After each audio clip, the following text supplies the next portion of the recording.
अस्सलातु वस्सलामु अलैका या रसूल अल्लाह व अला आलिका व अस्हाबिका या हबीब अल्लाह। अस्सलातु वस्सलामु अलैका या नबी अल्लाह व अला आलिका व अस्हाबिका या नूर अल्लाह। दुरूद पाक पढ़ने के बेशुमार फजाइल व बरकत हैं। बहुत सारी अहादीस फजाइल दुरूद में मिलती हैं। सरवर कायनात अलैहिस्सलातु वस्सलाम फरमाते हैं, बेशक अल्लाह अज़्ज़ा वजल ने एक फरिश्ता मेरी कब्र पर मुकर्रर फरमाया है। इन्नल्लाह वक्कला बिकब्री मलकन।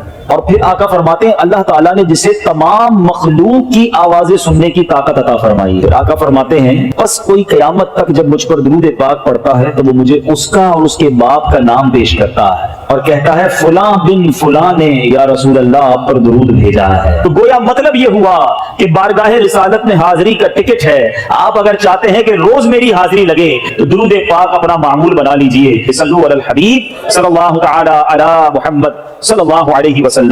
आज हम में से बहुत सौ का प्रॉब्लम ये है, अल्लाह ने मुझे और आपको बहुत कुछ दिया है, मगर हमारे पास जो नहीं है ना, हम उसकी टेंशन में जिंदगी गुजार रहे हैं। जो है उस पर एंजॉय क्यों नहीं करते? हम किसी के घर जाएं तो अपना घर पर छोटा लगने लग जाता है। अरे ये जो रेस है ये कभी खत्म नहीं होगी। अरे अल्लाह ने तो तुम्हें दिया, उस पर एंजॉय कब करोगे? उस पर शुक्र कब अदा करोगे? जिस दिन ये बात आपको समझ आ गई कि जो मेरे पास है वो मेरा है और वो करोड़ों से ज्यादा है। हम घर में तो रहते हैं, लोग झोपड़ियों में रहते हैं। अरे झोपड़ी में रहने वाला बंदा अल्लाह का शुक्र अदा करे कि बंदे तो रोडों पे सो रहे हैं, नालियां लगी हुई है, लोगों को तरह तरह की बीमारियां हैं। खुदारा शुक्र अदा करने वाले बनो, वरना लाइफ की इंजॉयमेंट खत्म हो जाएगी। एक और एग्जांपल से बात समझाता हूं। एक गरीब आदमी था, पैदल जॉब पे जाता था, 1 घंटा 1.5 घंटा लगता था। कहने लगा, यार काश साइकिल मिल जाए तो ये रास्ता आधा हो जाएगा। पैसे जमा करके जोड़ जोड़ साइकिल ले ली। बहुत खुश हुआ, अल्लाह ने साइकिल दे दी। साइकिल सबसे बड़ी नेमत थी उसके लिए। पैडल मारता था, 40 मिनट में पहुंच जाता था। एक दिन सिग्नल पे वो साइकिल खड़ी हुई तो बराबर में मोटरसाइकिल आके खड़ी हुई। कहता यार ये कौन सी सवारी है? पैडल मार मार के थक जाता हूं, देखो ये सवारी है। एक किक मारता है, कैसे जनाब स्कूटर जाती है। असल तो सवारी है मेरी, तो ये बेकार सवारी, कुछ भी हो जाए मोटरसाइकिल लेनी है। अब उसके लिए पैसे जोड़े, उसके लिए जनाब उसने कुछ कर्जा भी लिया, मोटरसाइकिल ली। थोड़े दिनों के बाद मोटरसाइकिल सिग्नल पर रुकी तो बराबर में आके गाड़ी रुकी। कहता ये कौन सी सवारी है? सारा दिन मिट्टी में धूप में घूमता हूं, असल तो ये सवारी है। मुश्किल से कर्जा लिया, सूदी पैसे लिए, छोटी सी मेहरान गाड़ी ले ली। अब जब मेहरान में घूमता रहा, थोड़े दिनों बाद गाड़ी सिग्नल पर रुकी तो बराबर में करोला आके खड़ी हुई। तो लगा यार ये मेरी कौन सी गाड़ी है? वो एयर कंडीशन वाली, इसमें तो शीशे भी कुछ चढ़ाने पड़ते हैं। हर उस बंदे को अपनी चीज कमजोर लगने लगती है जब वो दूसरों की चीजों पर नजर रखता है। हालांकि ये वही चीज थी कि जिसकी मैं और आप तमन्ना कर रहे थे। अगर लाइफ सुकून वाली गुजारनी है ना, तो उलमा बड़ी प्यारी बात फरमाते हैं कि नेमतों में अपने से पीछे वालों को देखें और नेकियों में अपने से आगे वालों को देखें। आपकी जिंदगी बड़ी पुरसुकून हो जाएगी, आप बड़ी एंजॉय करेंगे लाइफ को। जब भी आपको ये लगे ना कि यार मेरे पास कुछ कम है, तो अपने से कम लोगों को देखेंगे, आपको लगेगा या अल्लाह तेरी मेहरबानी, मेरे पास तो बहुत कुछ है, मुझे तो तूने बहुत सारी नेमतों से नवाजा है। एक बुजुर्ग के बारे में आता है ना, वो एक बार कहीं जा रहे थे तो उनके पैर में चप्पल नहीं थे। कहते हैं या अल्लाह तूने चप्पल ही नहीं दी। थोड़ी देर हुई तो एक बंदा करीब से गुजरा, उसके पैर ही नहीं थे। या अल्लाह तेरी मेहरबानी, मुझे पैर तो दिए।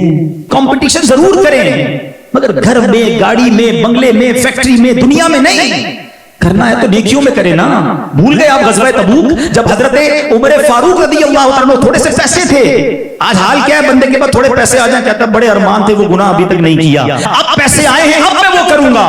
हजरत उमर के पास थोड़े पैसे आए थे, कहते हैं आज मौका मिला है अबू बकर सिद्दीक से आगे बढ़ने के लिए। क्या किया?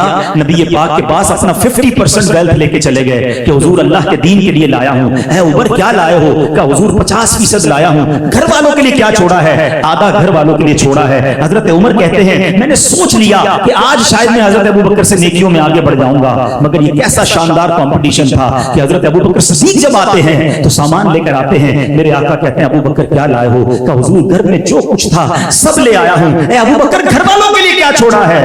क्या हुजूर घर वालों के लिए अल्लाह और उसका रसूल काफी है। ये कंपटीशन था, वो नेकियों में आगे बढ़ना चाहते थे। मुझे एक सवाल का जवाब चाहिए। आज हम किसी की तरक्की देखकर ये सोचते हैं कि मैं पीछे रह गया, ये मेरे साथ बिजनेस शुरू करने वाला, इसने इतनी बिल्डिंगें बना ली, इतने प्रोजेक्ट बना लिए, यहाँ भी प्रोजेक्ट, अरे अभी ये खत्म नहीं हुआ तो 3 और प्रोजेक्ट है उसने ऐलान कर दिया। क्यों टेंशन होती है दिल में? उसे अल्लाह नवाज रहा है, तुम अल्लाह से कहो या अल्लाह उसे नवाज रहा है, मुझे भी नवाज दे। हसद दिल में ना लाओ। लेकिन ये जो टेंशन है, کبھی ایسے شخص کو دیکھ کر دل میں خیال کیوں نہیں آتا یہ کاروبار بھی کرتا ہے, یہ دین کا کام بھی کرتا ہے, میں کب ایسے کروں گا؟ پلیز اپنی سوچ کے محور کو بدلیے, اپنی لائف میں آج سے یہ چینج لائیے. ہم سب نے دنیا سے جانا ہے, کچھ ایسا کر کے جائیے کہ جب ہم دنیا سے جائیں تو اللہ کریم ہم سے راضی ہو. اے اللہ ہمیں اس حال میں مت رکھ جس میں ہم راضی ہیں, ہمیں اس حال میں رکھ جس میں تو راضی ہے. اللہ راضی تو بس خیر ہے, پھر جو بھی ہوگا اگر وہ ہمیں کسی آزمائش کو بھیج بھی رہا ہے نا, یہ بھی میرے لیے بہتری ہوگی.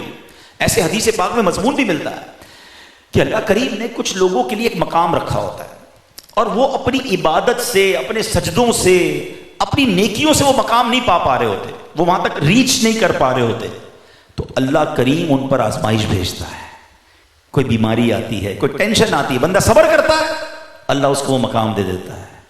تو کیا معلوم جو مجھ پر اس وقت ٹینشن آئی ہوئی ہے وہ میرے درجے بڑھانے آئی ہے, اللہ کی بارگاہ میں مقام بڑھانے آئی ہے, مگر میں ہوں کہ واویلا, بے صبری, چیخو پکار, معاذ اللہ, کفریہ کلمات تک لوگ بول دیتے ہیں. نہ کریں ایسا. زندگی کا ایک اصول بنا لو, پریشانی آئے نا میں جانوں یا میرا رب جانے, کسی اور کو کیوں بتاؤں. بلکہ ایک میں اور دل کی بات بتاتا ہوں, ٹینشن آئے نا تو بتایا نہ کرے دنیا والوں کو. دنیا والے کچھ بھی نہیں کرتے ہیں, سچ بتاتا ہوں, کچھ نہیں کرتے, کر بھی نہیں سکتے اور کرتے بھی نہیں, بلکہ بعض اوقات مذاق اڑاتے ہیں. ہم جا کے بتاتے ہیں نا کسی کو میرا یہ مسئلہ ہے, ہمارے جانے کے بعد دوسروں کو بتاتے ہیں آیا تھا میرے پاس, اس کا یہ پرابلم تھا, اس کی یہ ٹینشن تھی. کیوں بتانا ہے دنیا والوں کو؟ وہ کہتے ہیں نا دنیا والے تو درد دیتے ہیں, زخمی دل کی دوا مدینہ ہے. اللہ سے عرض کرو نا, اللہ کے نبی کی بارگاہ میں فریاد کرو, وہاں درود پاک پڑھیں. کیوں دنیا والوں کو بتاتے ہیں؟ دنیا والوں کو بتا کر آخر میں کہتے ہیں جناب ہم تو صبر ہی کر رہے ہیں. آپ صبر نہیں کر رہے جناب, آپ نے سب کو بتا دیا. ایک جملہ سب کو یاد ہوگا, اللہ پاک آپ کو صبر جمیل عطا فرمائے. آج تقیہ کلام بن گیا ہمارا. سوال کروں کہ بتائیے صبر جمیل کس کو کہتے ہیں؟ تو شاید کوئی بھائی کہیں گے یہ کوئی جمیل صاحب ہوں گے جن کے صبر کی بات ہوتی رہتی ہے. یہ کسی جمیل صاحب کا صبر کی بات نہیں ہو رہی. The meaning of صبر جمیل کیا ہے کہ دو بندے ہوں, ایک پریشان ہو ایک سخی ہو, مگر دونوں کو دیکھ کر پتہ ہی نہ چلے کہ کون پریشان ہے. میرا چہرہ بھی نہ بتائے, باتیں تو دور کی بات ہے, ہمارا تو چہرہ ہی ایسا بول رہا ہوتا ہے, لوگ کہتے خیر تو ہے بھائی, کیا ہو گیا؟ بس یار مارکیٹ ڈاؤن ہے, طبیعت خراب ہے, فلاں نقصان ہو گیا, چہرے سے ہی شکوے ہو رہے ہیں. ہے بڑی باریک بات. چہرے پر مسکراہٹ رکھو تاکہ سامنے والوں کو لگے کہ کوئی ٹینشن نہیں, دل میں جو دکھ ہے وہ رب کو معلوم ہے. اللہ جانتا ہے نا. تو شکر کے ساتھ, صبر کے ساتھ زندگی گزرے. رب جب حل ہی رب نے کرنا ہے تو میں نے کسی کو کیوں بتانا ہے؟ اللہ کرے کہ یہ بات سمجھ آ جائے.